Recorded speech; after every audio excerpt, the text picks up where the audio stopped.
cultural icon.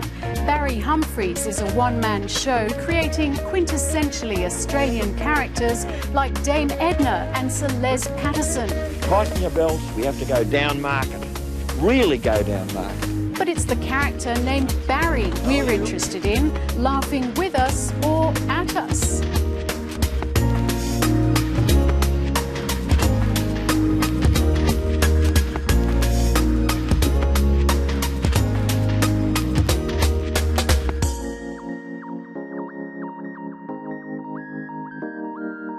Welcome to 1+1, I'm Jane Hutcheon. Australia's best-known export, Barry Humphries, is in his 80s.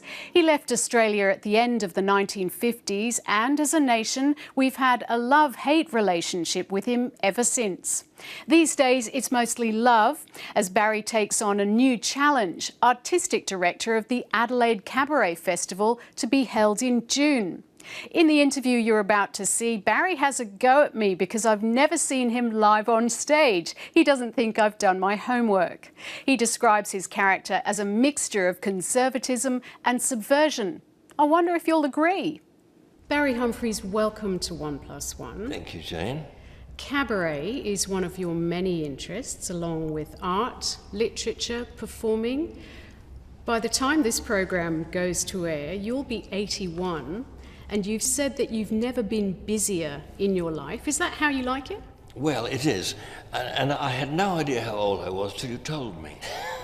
It's one of those things that one prefers to forget about. But I don't feel really any different from how I felt when I was a young man starting out doing the things that I do.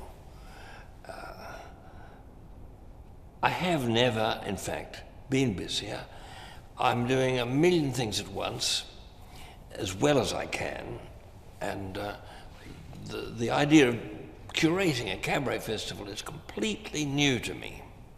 So how did you go about researching what you wanted to bring to Adelaide? Well, I just thought about the people I knew. You see, I'm really a solo theatrical performer. I've never really been able to describe exactly what I do. I kind of loiter on the stage and I do what amuses me. In fact, I'm very lazy.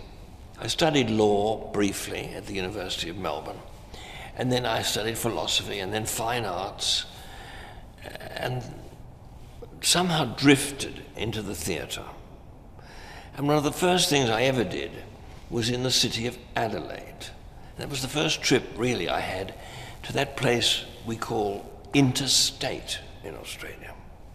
My father put me on the train to Adelaide as I was embarking on some thrilling adventure, and indeed that's what it was for me. I got to Adelaide, it seemed terribly quiet. I said to someone, it is very quiet. They said, it seethes underneath. Did you believe them? Well, you know, it does seethe underneath. It took me a long time to realize that it did. And it's no surprise, really, that Adelaide is famous for its horrible murders. South Australia seems to be the crime state. But it's the state of many other things. And I got to love Adelaide over the years. So what do? Well, I wander onto the stage and I talk about... in those days, I talked about Melbourne. I decided, Jane, that the best thing to talk about is what you know about. And all I knew really was Melbourne. And Melbourne in my youth was very boring. It was. Is that what made you leave Australia? The boredom? A little bit. But what made me leave more than anything was what made most Australians perform that journey, and that is because we all had grandparents or relations who came from there. So we were salmon returning to the spawning ground.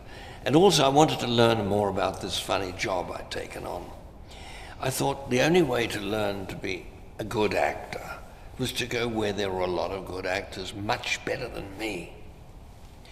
One of my very few gestures of modesty. So I went to England, and of course I was out of work for a long, long time.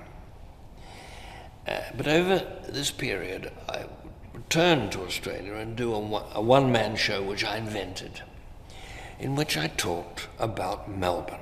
Melbourne is so very close to absolute annihilation. It is so very nearly dull beyond belief.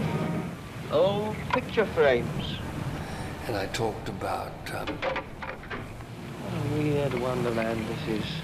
really how oppressive it was, especially in the 50s and early 60s, when we discovered hygienic things like Laminex. It was a civilization which could be just wiped over with a damp Wet-Ex, and it would be as good as new. I was snobbish, of course. I'm still very snobbish. Really? In what way are you snobbish? Well, I come from Melbourne and I'm a snob. I'm interested to know where people went to school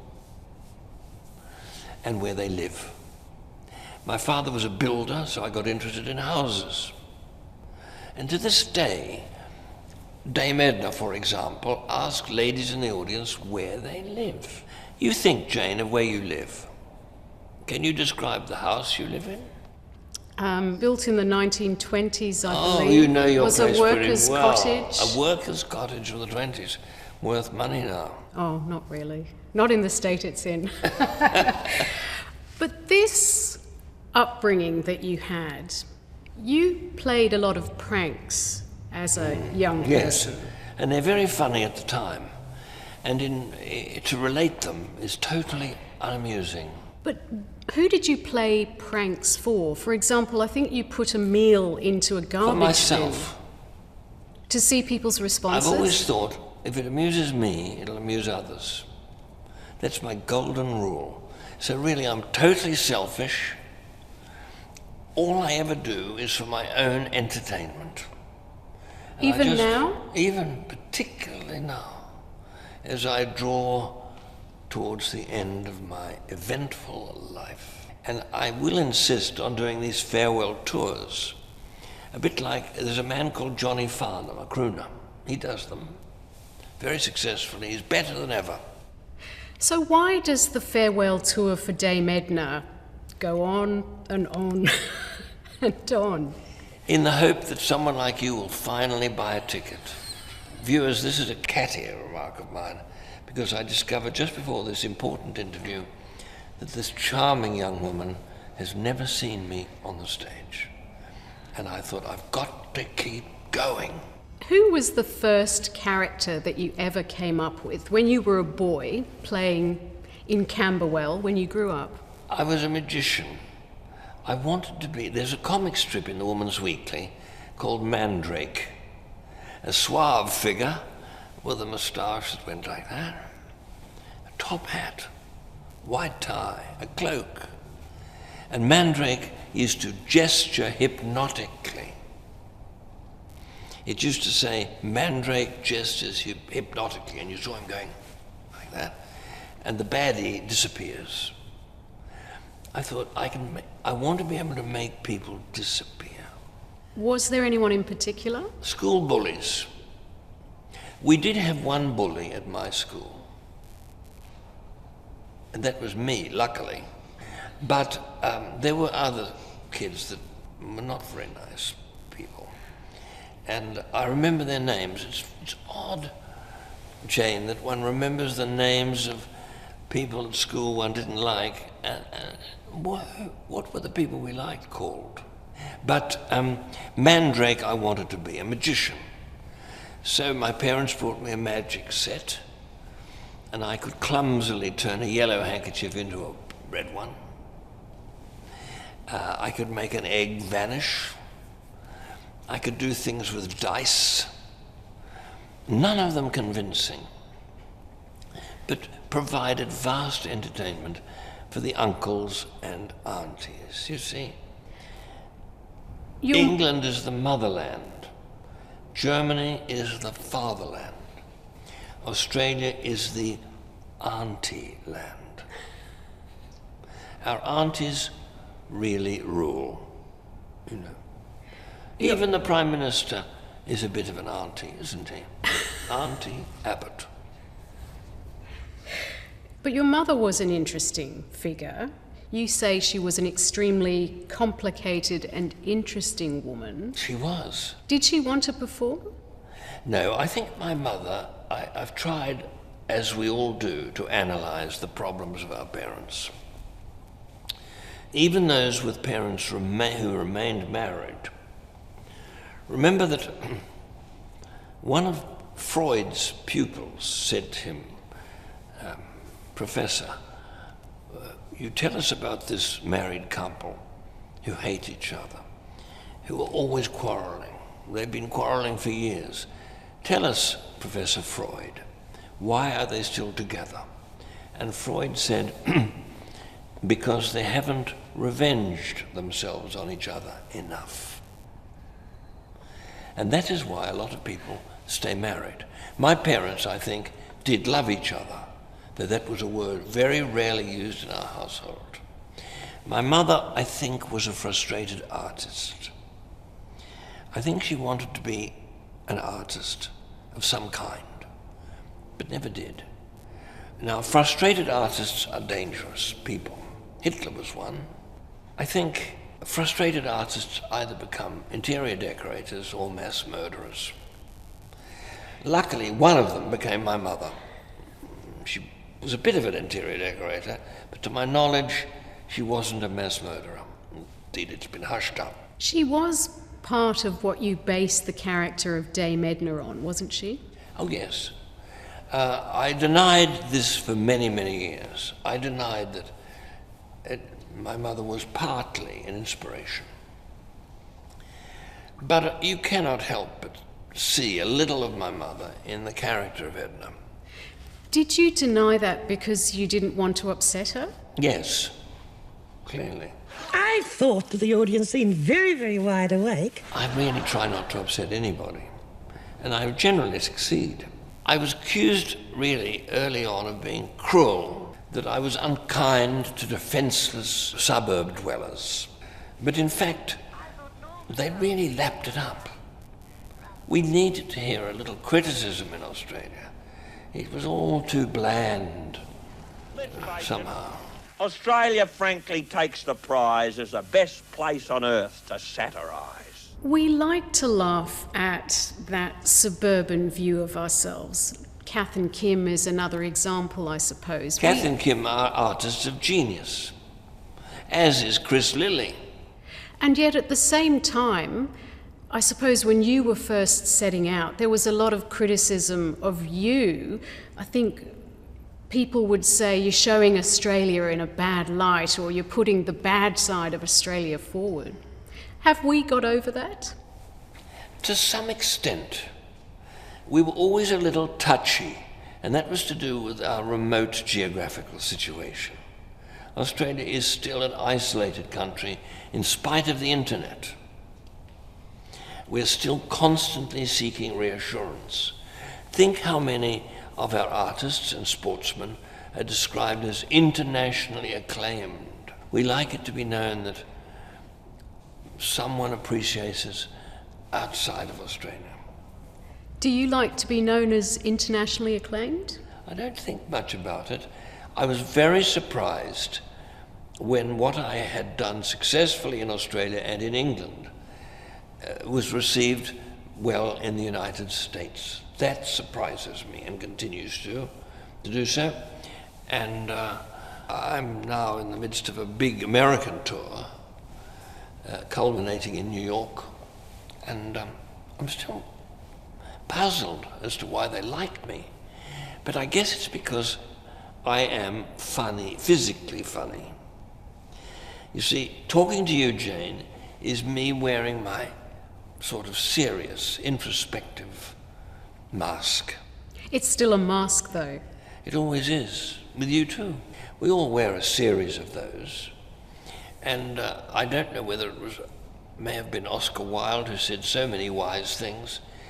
The mask tells more truth than the face. You were doing an interview show as Dame Edna. One of your guests was K.D. Lang.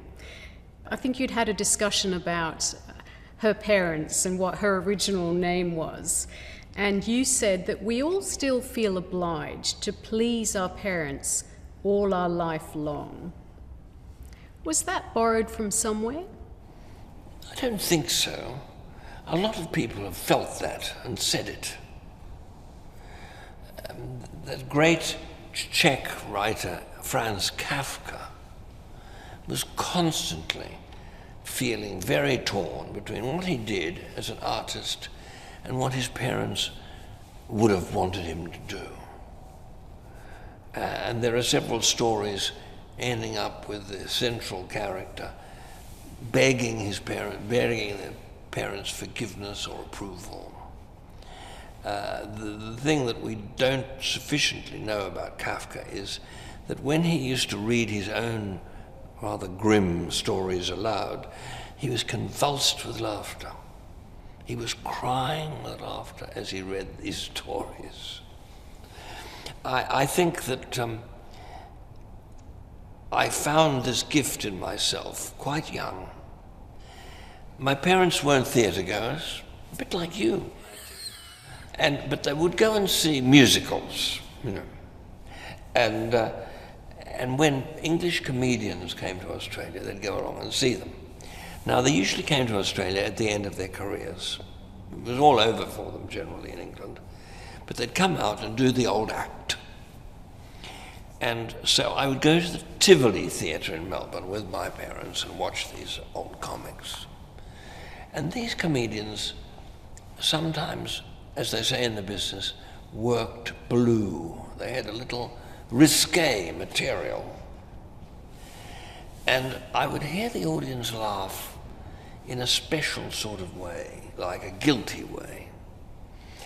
And a comedian on the stage would say something I didn't understand, and I'd see my parents exchange an embarrassed look.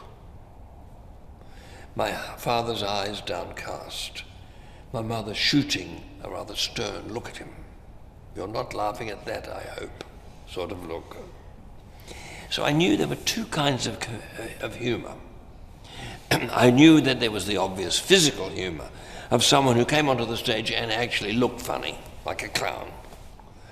And there was another kind of humor that dealt with taboo subjects.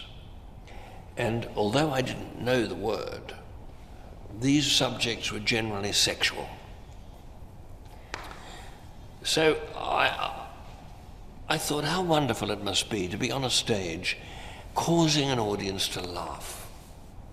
It never occurred to me to become a tragedian. Tragedy is not in my line. I don't want to stand on the stage with a silent audience snuffling into Kleenex tissues. But the whole nature of comedy has really changed. What you're talking about, in a sense, and I suppose what cabaret is based on, it's a little bit subversive, isn't it? It has to be. Is it hard to be subversive today? No. It's not hard to be subversive. But do you see many acts that are subversive? Not sufficiently. Why is that? Because I think that even the most outrageous comedians follow unwritten rules. I tested, in a sense, this subject quite recently at a press conference about the Adelaide Cabaret Festival. And I was asked, have you any special rules for the festival? And I said, oh yes, one. I said, comedians may not use the F word. It's very coy to say the F word, isn't it? And one can't, you see, still on the ABC, say what the F word is. But does it go beyond... The people who objected to that were comedians. Now, the point of comedy is not just looking funny, it's use of language and the imaginative, creative use of that language can be at the service of humor.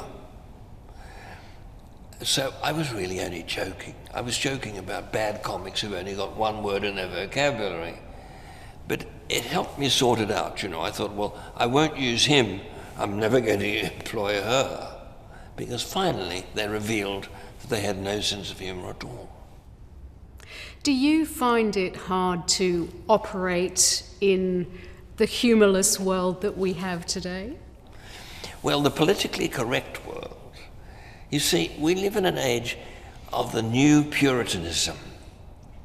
We've invented things to disapprove of. You know, who would have thought that there'd be something called sexual harassment? It used to be called courtship. So really, comedy and humour should be something that's completely limitless. It should be liberated, yes. And it should have no limits or boundaries.